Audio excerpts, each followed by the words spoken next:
Hello and welcome everyone. In today's video I will show you how to lock apps on iPhone with password. So to do that is really simple. You have just to go to any app that you want to lock with password. So for example, I will try this with CapCut. Long press on it, and as you can see there is an option called Require Face ID.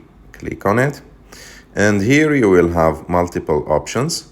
You can just require Face ID or password, because in that case, if the Face ID will not work, it will ask for password.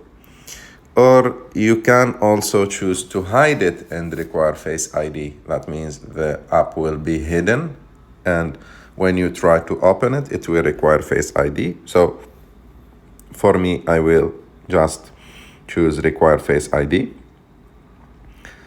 And as you can see now, so this is like CapCut. When I will try to open it, it will use my Face ID to open the app. And if the Face ID, I will try to hide it.